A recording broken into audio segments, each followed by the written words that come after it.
Well, hello and welcome to day 21. Today I'm going to share with you my cooking cards. But let's zoom out and take a look at our program in general. It's our third day as of now talking about food. It's day 21, but it's only third day when we actually dive in deep into the topic.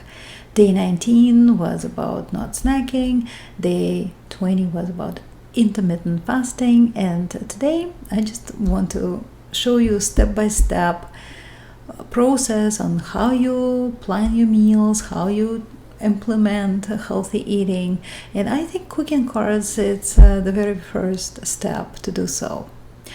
It all started with me when I wanted to create my own recipe book.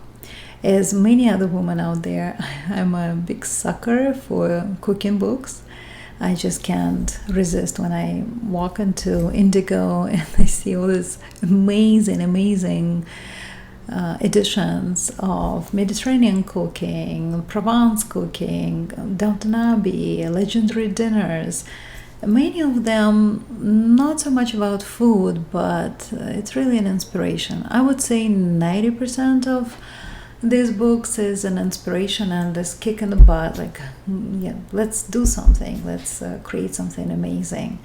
And of course, I have to admit, I have way too many. Therefore, I would say the first step in creation of cooking cards, go through your cookbooks, go through what you already have.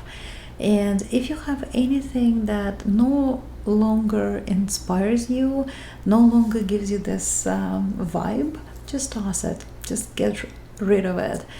At this point, I think it's more like a negative equity, really. It's just taking the space, it's taking your attention. You keep thinking about it, you keep stumbling upon it and thinking, oh, why did I even buy it? Just get rid of it. So narrow down your choice to the cooking books that you like. So this is what I was doing at some point, and I thought, it would be amazing, just amazing, if I could create my own cooking book and only have recipes that I like. So I started playing with menus and recipes, and eventually came up with an idea that I'd like to have my own cooking cards. So I'll tell you all about it. Just let's go by step. Go through all the cooking books you have. If you don't have enough, of course, you can go and outsource things online. But if you have a lot, you probably will find things that you've forgotten about, that you tried before. It was all cool, good, you enjoyed it. So get those recipes in front of you. I would suggest to go with 5 to 10 days of eating. 5 because really it's not just 1 week. You can use leftovers, you can have picnic, you may eat out, you may be invited somewhere. So 5 really equates almost to half a month, and 10 would probably cover you for the whole month. So narrow down your recipes. The second step, take a look at what kind of ingredients you need: spices, side dishes, protein, and just list everything you need. This will eventually be your grocery shopping list. I have my own food matrix in Best Self Guide.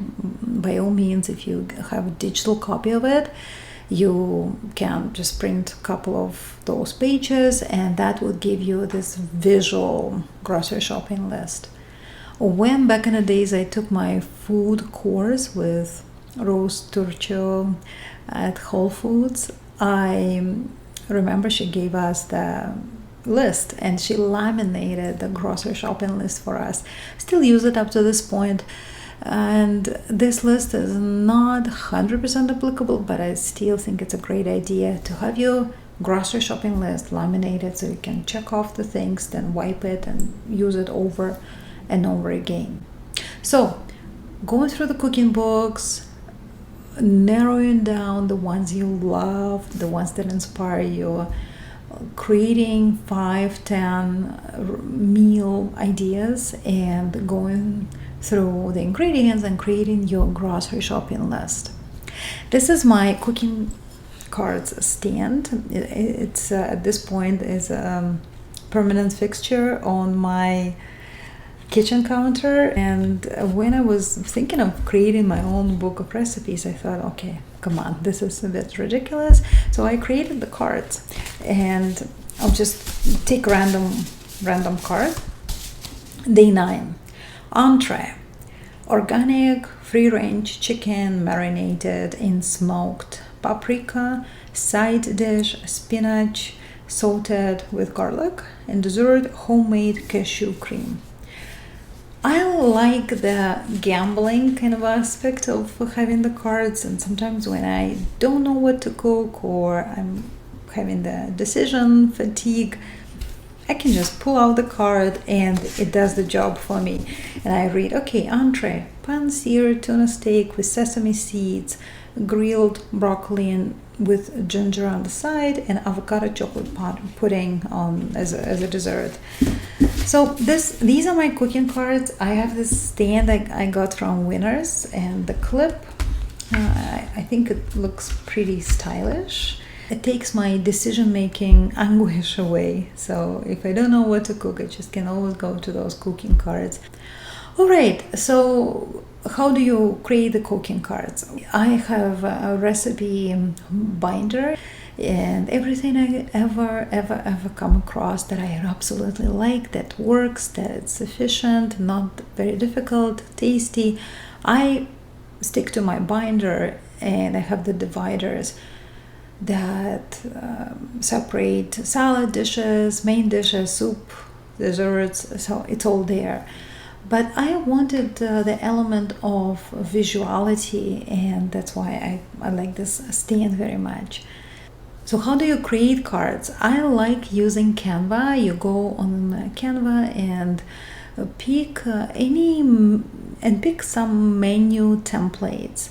I wouldn't use A4 template. I would use maybe A5 or even A6, and you can create your templates. I thought, what a great idea, because you can compartmentalize your thinking. For example, we like to do stir fry foods when we mix vegetables and protein, and it really goes well with pineapple as a dessert.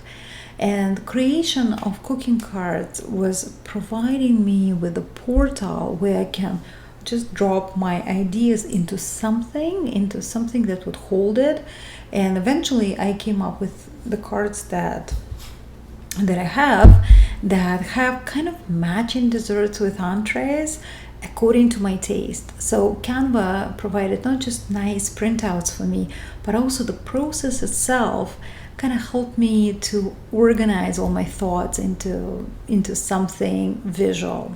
When you are doing your grocery shopping, I like having my little wallet / sidekick journal, and before I do the shopping, I like having my own coffee and my own moment at the cafeteria by the grocery store. So before I go into the shopping aisles and just start getting everything, I like to sit down, have my coffee, have my beautiful wallet / journal sidekick, and do a bit of brainstorming.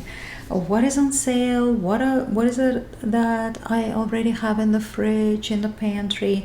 What would be a good idea? What is my grocery list? And that gives me this grounding moment when I start my shopping. I don't feel that this is a mundane chore that I just have to do. It actually feels like an enjoyable activity that is so mindful, is so inspiring and nourishing. Yeah, because that's your food. You have to start enjoying the process right from the get-go. On the financial side, I like comparing prices from store to store. Sometimes I use my iPhone to snap the picture.